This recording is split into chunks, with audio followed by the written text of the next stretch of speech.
Welcome to our program on Kardec Radio.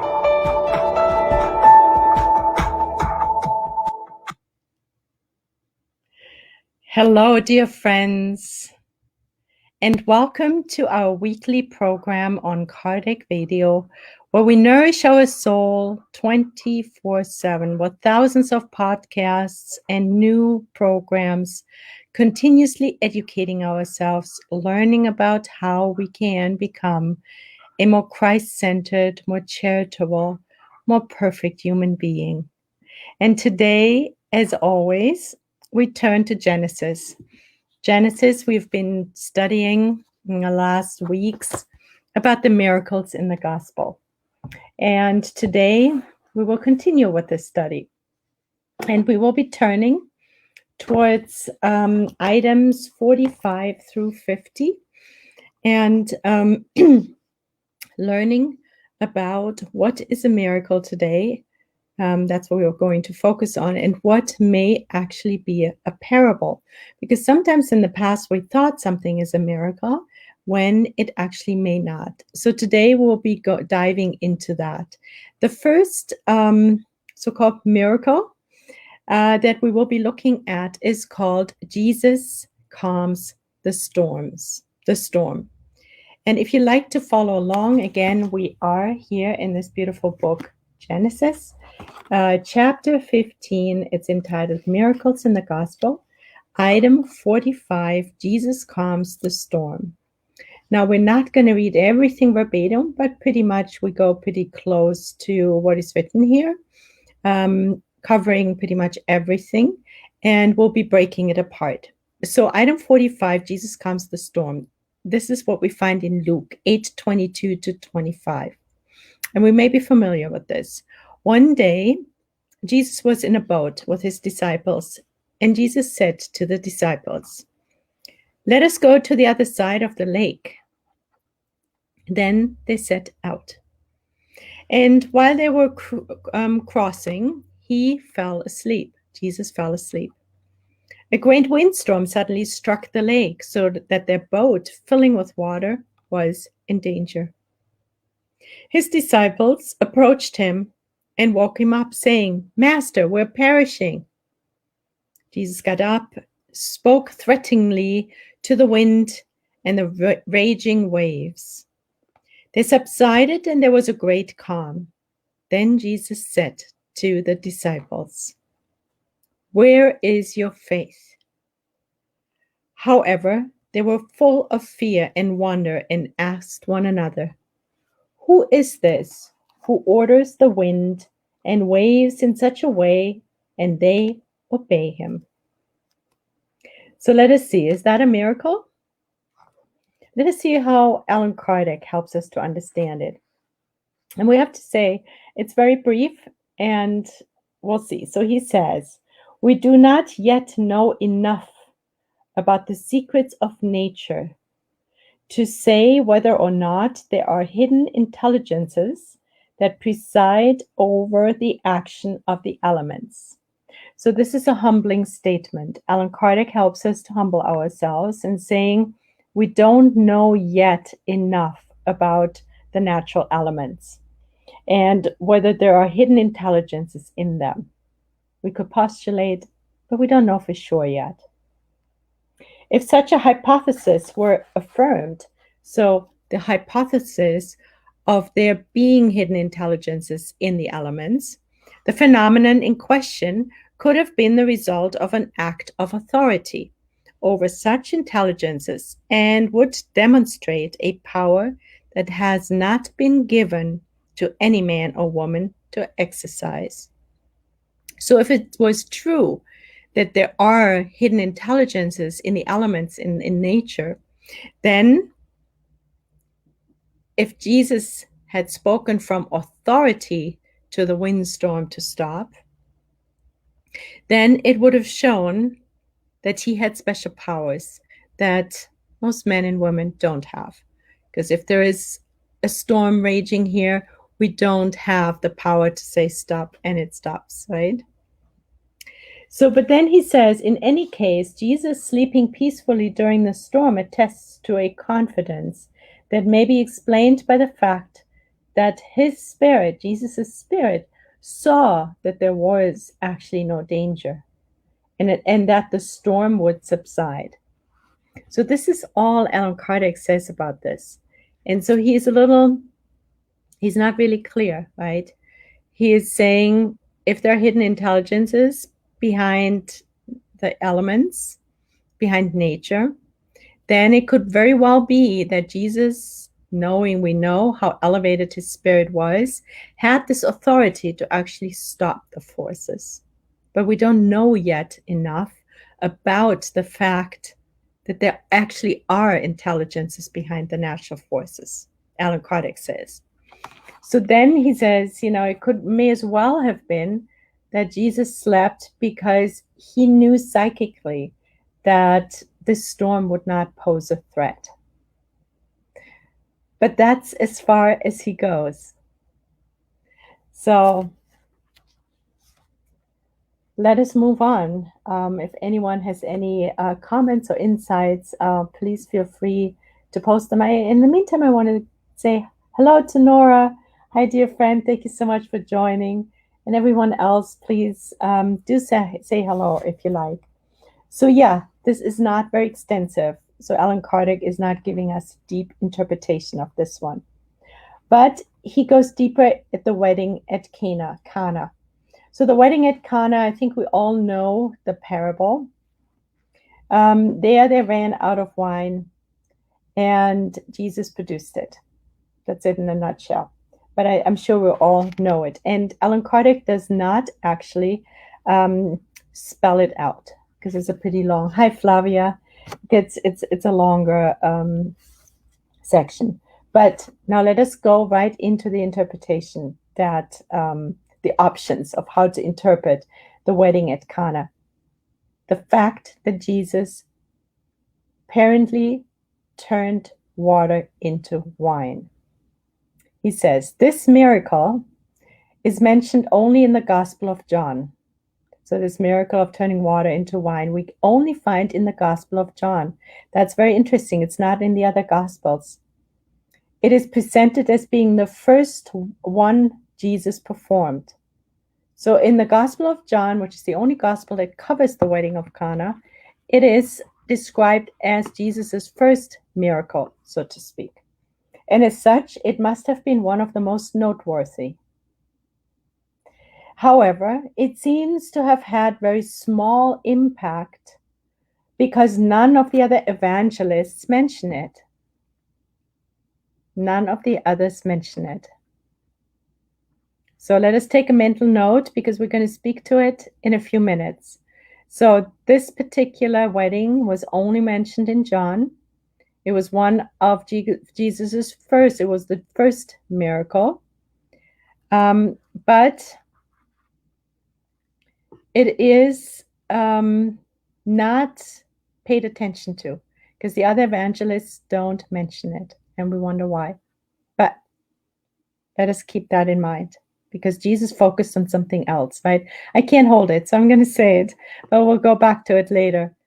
Jesus focused on something else in his life. He did not focus on having certain extraordinary phenomena like multiplying loaves. Yes, we have that once, but that was not the focus of his life. He didn't go out every day and turned wine into water or produced bread loaves. But what did he do? What was the core of his miracles focused on? The healings. Jesus was most and foremost focusing on healing. And by doing his healings, he manifested miracles that we, of course, we talked about some. There will be more to come. We take them apart because thanks to Alan Kardec and the spiritual science, now we know that these phenomena fall under natural law and can actually be explained and actually are not a miracle. All right, so let us go back to the wedding at Cana. And even An event so extraordinary should have caused the highest degree of wonder among the guests, and especially the owner of the house, but they do not seem to have noticed it at all. Considered by itself, this incident has little importance in comparison with those that truly attests to Jesus' spiritual qualities. That's the other thing. Highly evolved spirits don't usually busy themselves with material so-called miracles, manifestations. It's better to say manifestations, right? That is more something that lower order spirits are attracted to. Supposing that things occurred as they are narrated, it is remarkable that this is the only phenomena of this genre that he produced. So again, that was not his focus. So turning wine into water was the only time, the one time he did that, only mentioned in John, not in the other Gospels. He was of a nature too high, so Jesus was of a nature too high to become involved with purely physical effects, suitable only to stimulate the curiosity of the crowd. Jesus wasn't the master who came to please people's curiosity. No, he went to the core of the matter. And that were the healings.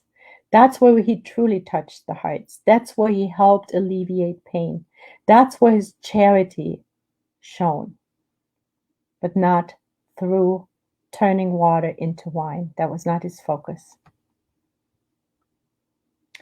So when we go to item 27 in this chapter 15, and we've talked about it already, but let's just take a glance. We talked about Jesus and his power. There, Alan Kardec taught us that of all the events that bear witness to Jesus' power were his healings.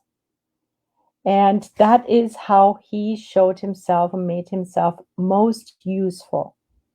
And that is, we know that Jesus is our guide and model. And we know that the law of labor, the definition is, labor is any useful occupation. So here Alan Kardec says, Jesus made himself most useful through the healings. That's why he chose the healings. So this is what we want to be. We want to be useful. And useful doesn't mean self-serving only, because that we do anyway. That comes easy, right? But useful for others, being charitable, being helpful, making ourselves useful to the common good, useful in terms of service. And that's how we fulfill the law of labor. And Jesus did that, and he did it via the healings. Now, we may not choose that particular path of healings because our gifts are most likely different. For some of us, that may be true, but we must not get hung up on the fact, oh, Jesus used healings. I can't perform healings, so then what am I going to do? No, we all have beautiful gifts that God gave us, and it would be very helpful to make a list of the gifts we've received so that we can use them to become more useful. Yeah, so he alleviated suffering, and by alleviating suffering via his healings, he touched the people's heart. And that's how he received, that's why more and more people followed him, because their hearts were touched. How can we touch others' hearts? How can we make ourselves useful and touch other people's hearts? That's a question for us. But Jesus was not into visual spectacles. He was not a showmaster. He was a true master, not a showmaster. So he made himself loved through the healings. So, yeah, and Jesus then said, when John the Baptist asked him, so are you the Christ? And he did not say, oh yeah, I am, or no, I'm not, don't call me Christ. No, he just said very matter-of-factly, recognize me by my works. Judge the tree by its fruit. And that applies to us too, right, friends? So the true character of Jesus' divine mission was he made himself extraordinarily useful by helping people heal. And not by turning water into wine. Even though at the wedding he did it. So let's continue. Let's see what else we learn about this. Although this incident could possibly be explained up to a certain extent by a fluidic action, which, like the examples offered by magnetism, would have changed the properties of the water, giving it the flavor of wine. This hypothesis is not very probable, considering in such a case that the water, having only the taste of wine, would have retained its color, a fact which would not have failed to be noticed. So this is a very long run-on sentence. Let us break it apart. So Alan Kardec argues that we could say that due to the laws, the fluidic laws, due to magnetism, Jesus could have changed the fluidic properties, that the water would have tasted like wine. It's entirely possible. It's probable, he said. But he argues, in that case, the wine would have looked like water still, and not like wine. And as a result, it would have been noted. And he thinks most likely we would have heard about it, but we didn't hear about it. So this is one argument against the fact that this was actually the transmutation of water into wine was a magnetic action, was based on the alteration of the fluids. It is more reasonable to see in this one, in this particular, the wedding, the transmutation of water into wine, it is more reasonable to see in this one of those parables that are so frequent in the teachings of Jesus. So this is a little, so in other words, he says it's more likely to see it actually as a parable and not as a magnetic action. So he says the parables are so frequent in Jesus's teachings. We know, right? There's tons of parables, and thank God to Alan Kardec, we understand the parables better now, because in the Gospel according to Spiritism, they're so beautifully explained, not only by him, but by many spirits on high who've helped in this endeavor. So now Alan Kardec says it's more likely that the wedding at Cana, this effect of changing water into wine, is a parable, because there's tons of them in Jesus that Jesus brought. And he gives us examples. A parable was a prodigal son. Another parable is the wedding feast. Another one is the unrighteous rich man. Another parable is the withered fig tree, and others. So there have been many parables, and which nonetheless have the character of actual events. So he draws this parallel. He says, Jesus brought lots of parables to us, and they looked and sounded like true events. So he argues that it is more probable that this changing water into wine is actually a parable. During the meal, Jesus could have made an allusion to wine and water, deriving a teaching from both.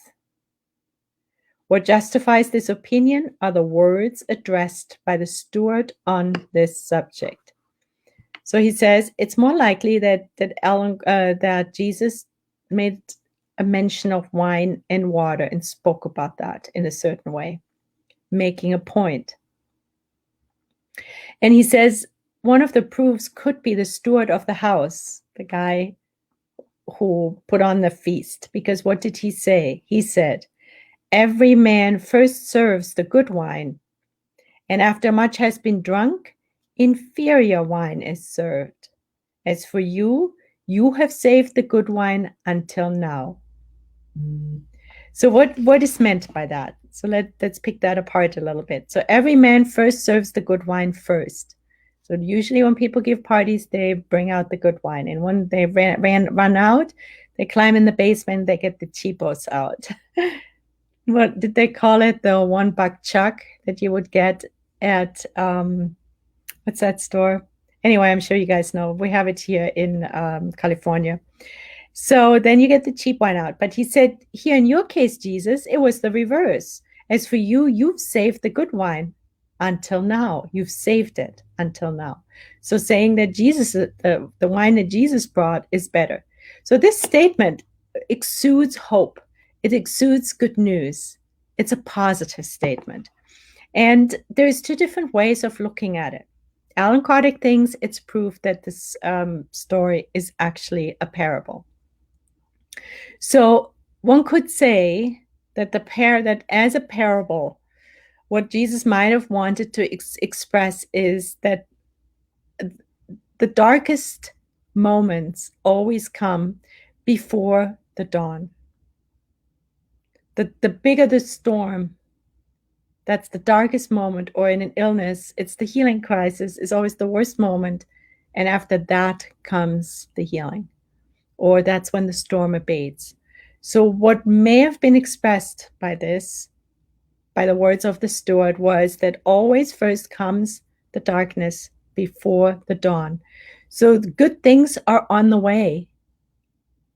It's a hopeful statement. Good things are on the way. So here's the good wine. Here it is. Things are getting better. And the other way of looking at it is to see Jesus as the appearance. Jesus's appearance is the good wine. Jesus stands for the good wine. So when he says, as for you, you have saved the good wine until now. So now, with the good wine coming, Jesus being the good wine, now things will change. Now things will look up. Now the transformation towards the good will happen. The storm will abate. So it's a hopeful statement. And it could prove that the wedding feast at Cana was really not so much a fluidic phenomena, but a parable. And Alan Kardec wraps up to say, between these two hypotheses, namely the hypothesis that it was a fluidic transformation or a parable, one must choose the most rational. And spiritists are not so gullible as to see only manifestations everywhere, nor are they so extreme in pretending to explain everything by fluids. So Alan Kardec kind of cautions us that we're not going fluid mad and now see everything that's extraordinary and we can't explain right away with our naked eyes, and we're blaming it on the fluids. He says, so there's other ways. So there's not just one road to explain things, right? So the wedding feast at Cana, it's leaning towards a parable. Now let's go to the next story, which is the multiplication of the loaves. Again, it's a physical manifestation. We know that Jesus was a very highly evolved spirit, the most highly evolved spirit to walk the earth. And highly evolved spirits are not so attracted to creating physical manifestations, right? That's as a side note. Now let's see what's behind that. Item 48. I want to back up. So the multiplication of the loaves, again, Alan Kardec doesn't give us that piece. He doesn't describe it. So we know pretty much what happened, right? Jesus was with the multitudes and there wasn't enough bread. And then he multiplied it, right? And there was tons of bread and more. So this story expresses everything on a grand scale. There were tons of people, a huge crowd. There was tons of bread that he produced, and there was plenty left over. 12 baskets of bread were left over after the event was completed. So it expresses the multiplication of the loaves is reeking of abundance of God's providence. Tons. Everything is big. And it's God's abundance. It's not something based on fraud or based on accounting. So it's not on a lower level abundant, but it's radiating out God's abundance, God's providence, right? But it is contrasted because when we read the multiplication of the loaves, we also see that the crowd is poor, they're humble. They're all sitting there close together, huddled together on the ground in the grass, so down to earth. So that there's this contrast, right, of poverty, humility, sitting on the ground. There's not enough resources. And then comes the abundance through Jesus, God's providence that creates tons. So that's something for us to just keep in mind. And now let's see what Alan Kardec helps us to understand. The multiplication of the loaves is one of the miracles that have most intrigued commentators. At the same time, it has incited the eloquence of disbelievers. Without going to the trouble of probing its allegorical meaning, they see it as only a childish story.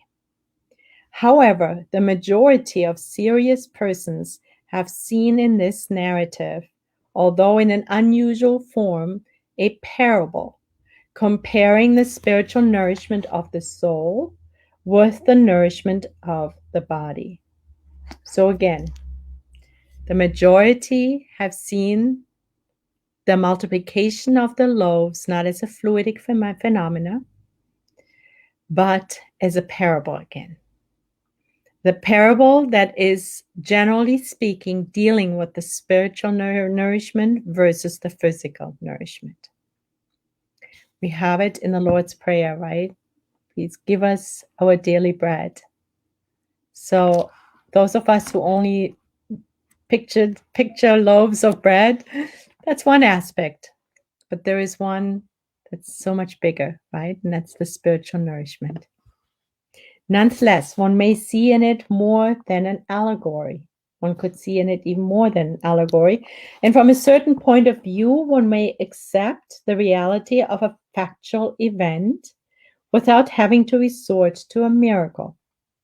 It is known that intense mental preoccupation or attention given to a matter can make one forget hunger. So this is yet a totally different angle, isn't it? So maybe when Jesus appeared and spoke to them, he gave them nourishment to such a degree that they totally forgot about their hunger. I would venture to say that we all have been there, where we've been so preoccupied with something that we didn't even realize that we were hungry, completely disconnected from the body on that level, right? I'm sure you can attest to that. So this is what Alan Kardec is venturing to say. Now, those following Jesus were individuals eager to listen to him. So now he's arguing for that the multitudes, they were eager to listen to him. They were in pain. They needed help. So they were probably glued to his lips and maybe totally detached from their hunger feelings at that moment. Consequently, there is nothing surprising that, fascinated by what he was saying and also perhaps by the powerful magnetic action he was exerting on them, they had not felt the physical need to eat. So Jesus was giving so much energy. Remember the woman who came to him and touched his gown and stopped bleeding after 12 years? Well, Jesus was continuously emanating a lot of magnetic energy, a lot of energy. So we learned back then about the two movements. There was the suction energy, the lady who touched his gown to heal herself. As a result of that, she sucked literally energy to him, the magnetic energy of Jesus that healed her. But there's also that through passes, through Jesus's healings, where he was just exuding it. So it could be that by speaking, he exuded so much magnetic energy that they just didn't feel hungry anymore. They were nourished on a different level. Because he had foreseen this result, Jesus could thus put his disciples at ease by telling them in his usual figurative language that the loaves, assuming there really were a few loaves, would suffice to satiate the crowd. Because the disciples said in this story, in the parable of the multiplication of the loaves, "But Master, what are we going to do? There's so many and we only have a few loaves." But at that point, Jesus replied to them, "Don't worry, guys. There will be enough for everyone," because of this beautiful exuding of energy, the nourishing words coming from God through him to the multitudes. At the same time, he was providing his disciples with a lesson.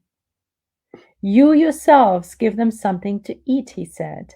You yourself, that's what Jesus said to the disciples. "You yourselves give them something to eat," he said to the disciples. He was thus teaching them that they too could provide nourishment by means of the word. And this is directly for us, right? We are the disciples. So Jesus did that, but now what's important for us that we're not going to sit back and say, "Oh yeah, that's Jesus," but not, that's him. Has nothing to do with me. Great for him. Good. I wish we had a Jesus and we would get that energy. No, we can actually do it ourselves. Remember, Jesus always said, "You can do what I do and even more." And here he was teaching the disciples and us that we can, through our word, we can feed the multitudes too. We pass on good news. We pass on uplifting, encouraging information, even in a conversation with friends, people who are suffering. Doesn't matter. We, through our words, our encouraging, kind, loving, caring, understanding words, we can feed others too. That's our multiplication of the loaves, the nourishment. It's beautiful. It's empowering, right? Jesus always said, "Let your light shine." This is our invitation. It's very powerful.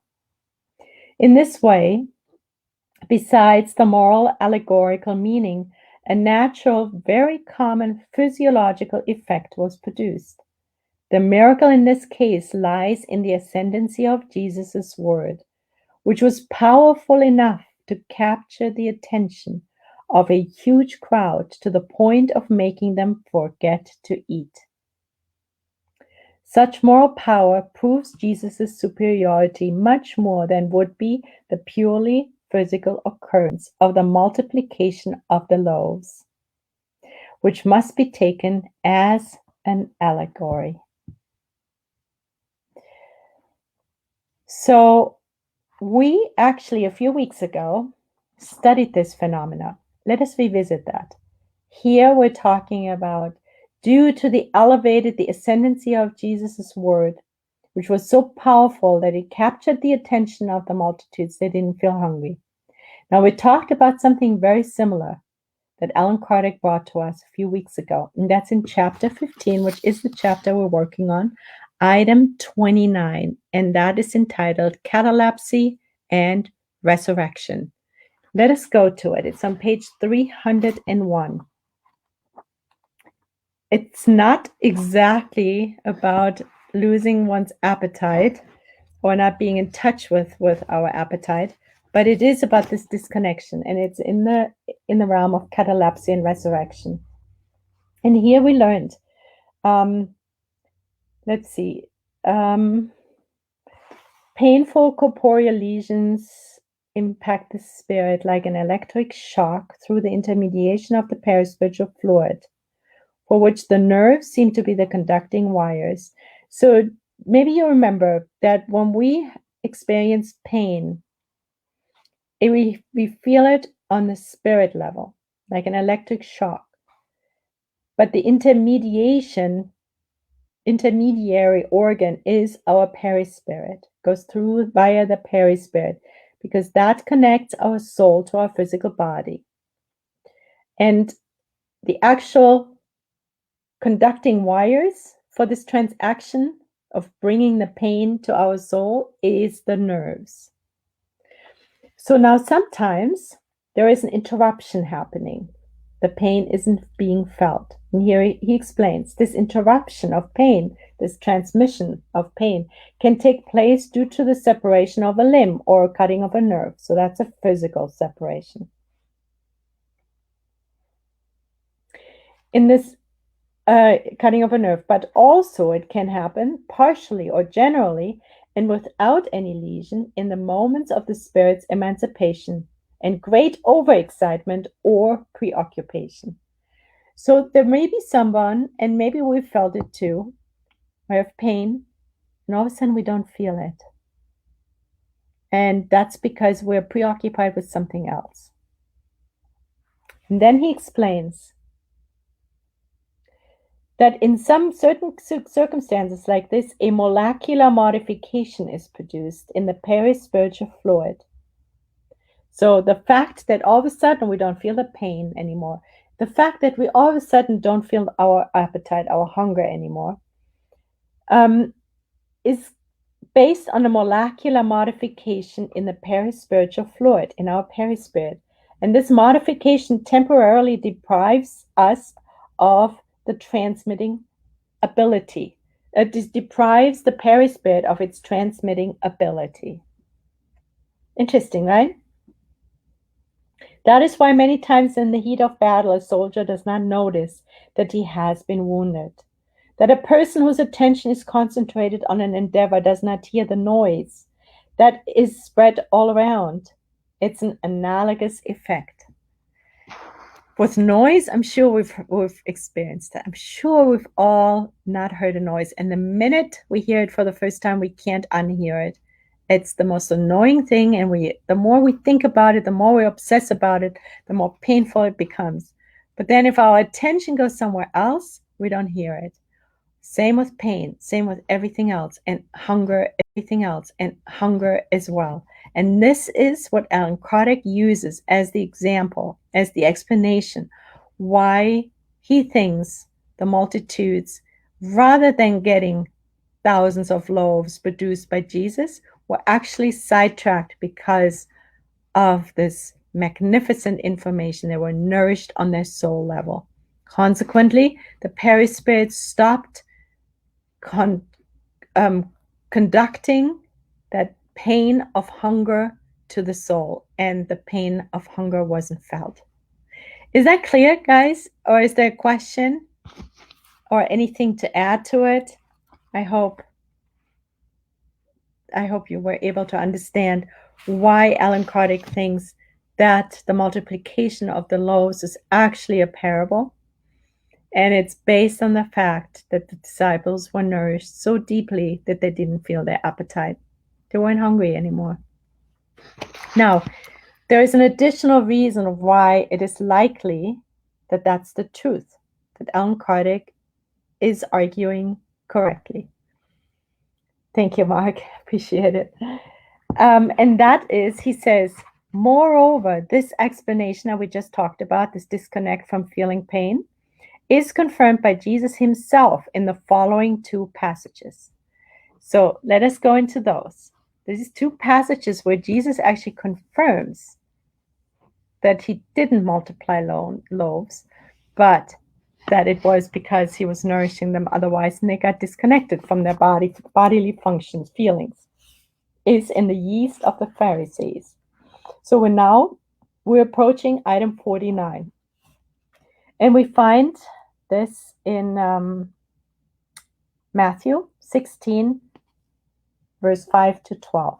And here he says, now his disciples, having crossed to the other side, forgot to bring bread along. Well, Jesus said to them, take care to guard yourselves against the yeast of the Pharisees and Sadducees.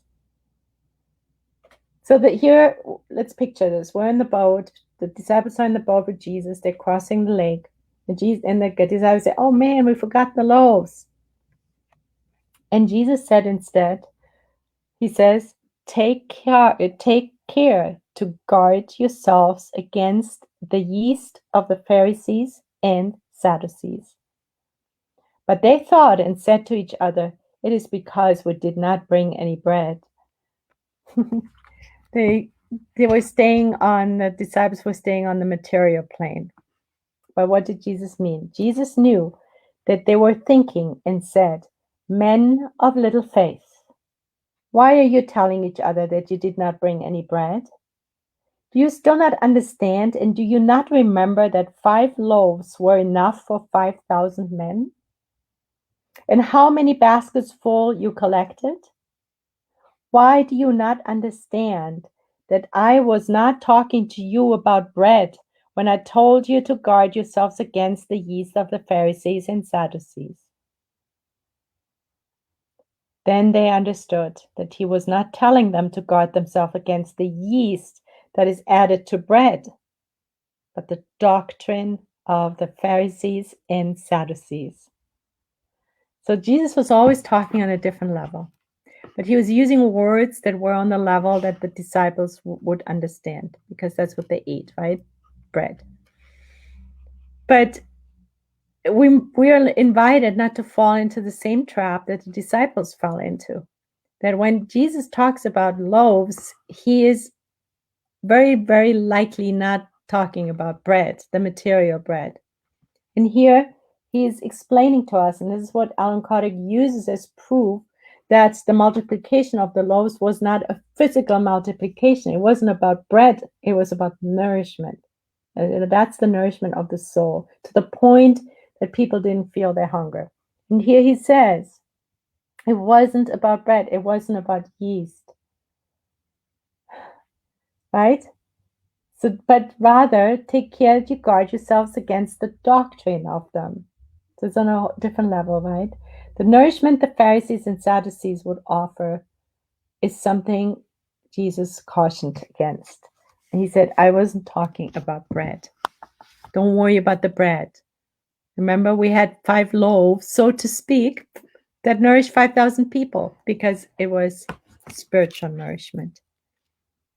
And then Allan Kardec brings a second proof from his perspective, that the multiplication of the loaves is not a miracle per se, is not a fluidic transformation, but rather an allegory. And this is item 50, the bread of heaven. And there he says, then on the following day, we're not going to read it all because it's long. So on the following day, the people who had remained on the other side of the sea were looking for Jesus.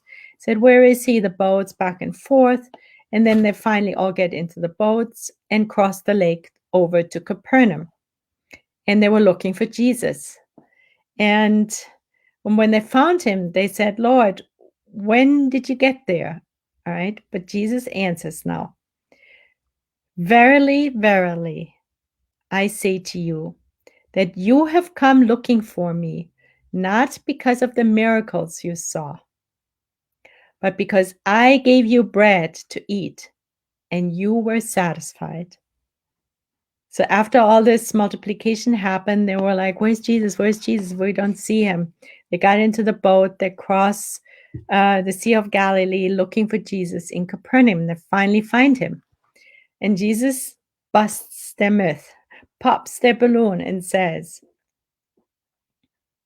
you have come because of for me, not because of the miracles, but because I gave you bread to eat and you were satisfied. Because remember, people were poor, they were hungry. Then he continues, work not in order to have food that perishes, but food that endures to eternal life, and which the Son of Man will give to you, because it is upon him that God the Father has placed his seal and character. So what is Jesus saying? He says to them, gives them the advice to not only focus on the physical food, not on the food that perishes, but rather focusing on the food that endures to eternal life, the eternal food, the food that doesn't rot, that never runs out, that is plentiful. Remember, the story was all magnificent. Everything was in abundance. God is abundant. The nourishment coming from God, from on high, is constant. It's like fire hose style. We just need to open up to it and allow it in, to connect to it. So this is what Jesus advises to his disciples, but it's advice for us too, to not lose ourselves in the material plane and only run after money so we have enough, but to remember the nourishment of our soul, the true abundance, to connect with the true abundance. So he says, work not in order to have food that perishes, but rather food that endures to eternal life. in which the Son of Man, namely him, right, Jesus, will give to you. Jesus will give it to us, this eternal nourishment, because it is upon him, Jesus, that God the Father has placed his seal and character. God allowed Jesus to be that. They asked him, what must we do to do the works of God? Jesus replied, the work of God is that you believe in him whom he has sent. So he answers, the work of God is to believe Jesus, to connect with Jesus, because God sent him to us to materialize God's teachings in a way. And Jesus is still with us. See, his teachings are still with us. They're still nourishing us. So Jesus makes it easier for us to understand what God is. Then they further asked him, then what miracle will you perform so that in seeing it, we may believe in you? So now they want more. What will you do that is extraordinary? Our ancestors ate manna in the desert, according to what is written. He gave them bread from heaven to eat. Jesus responded, verily, verily, I say to you that Moses did not give you bread from heaven. Moses did not give you bread from heaven, but it is my Father, God, who gives you the true bread from heaven. For the bread of God is he who has descended from heaven and gives life to the world. That's Jesus. So the true bread comes from God through Jesus. So again, but it is my Father who gives you the true bread from heaven. For the bread of God is he who has descended from heaven and gives life to the world. That's Jesus. So Jesus is the bread from heaven.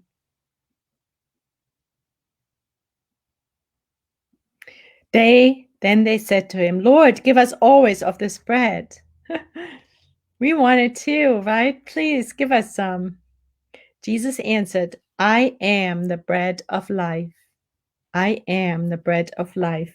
He who comes to me shall not hunger, and he who believes in me shall never thirst. But I have already told you, you have seen me, but you have not believed. How beautiful, right? So here it is further explained and proven that Allan Kardec is most likely correct in his explanation of the multiplication of the loaves. Because here we see that Jesus is the bread of life. Jesus is the bread. He who comes to me shall no longer hunger, and he who believes in me shall never thirst. So when these people were around him and listened to him, they were nourished. They didn't actually need physical bread anymore.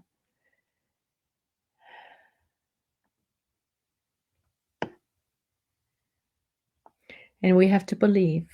We have to tune in. We have to connect. This is the invitation for us as well. Then he continues, verily, verily, I say to you, he who believes in me has eternal life. I am the bread of life. Your ancestors ate manna in the desert and they are dead.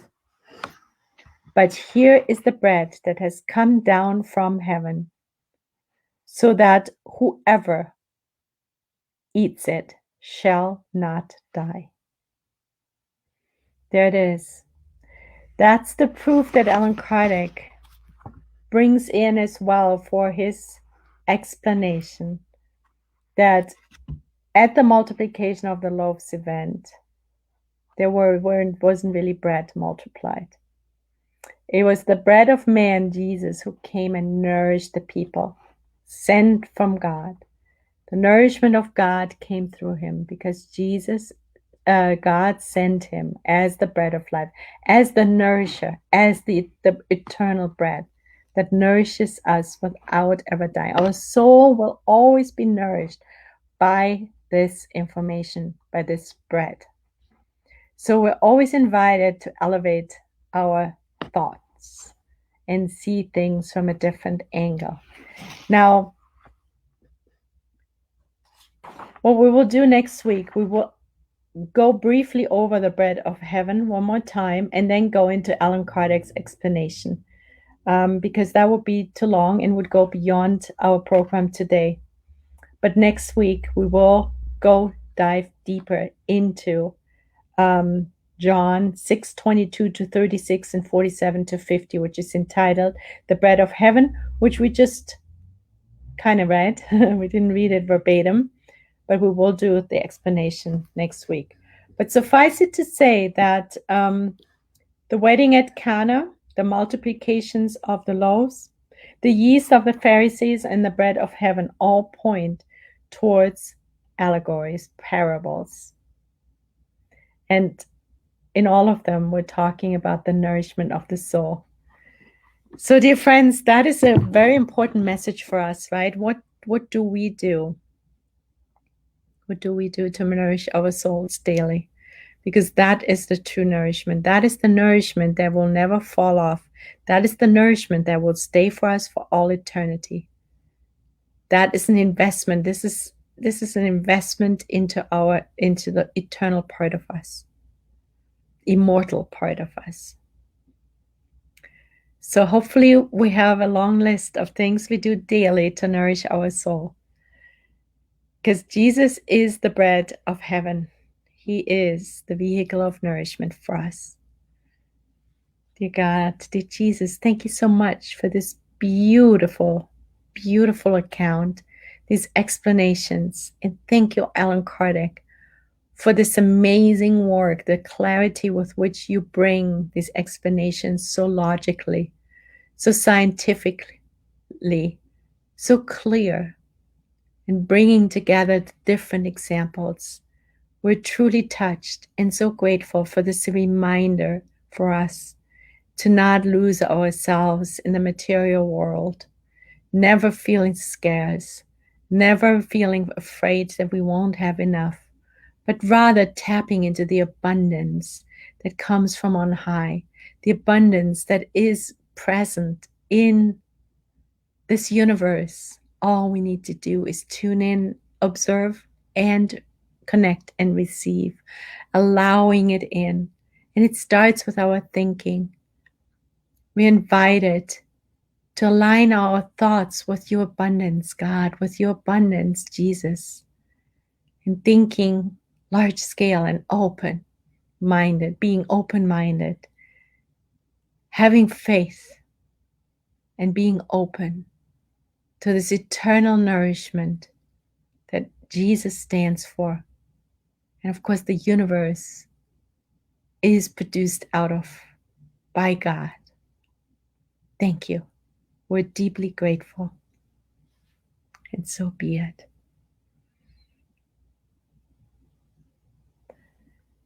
Thank you, friends. Thank you so much, Nora, for being here, dear friend. Thank you, Lisa, for being here. Thank you, Mark. And John DeRosa, don't think we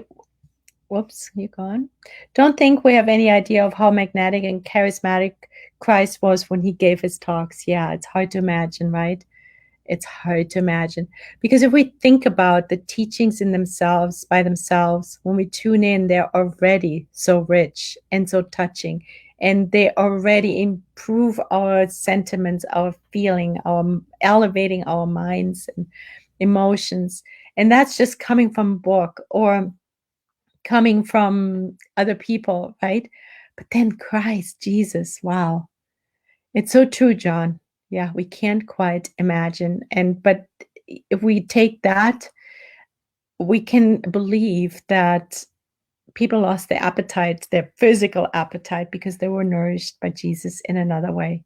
Jesus is the bread of heaven. Thank you, dear friends. So God willing, we will meet again next week, same time, same place, with the continuation of our study. And thank you so much for joining. God bless you. Good night.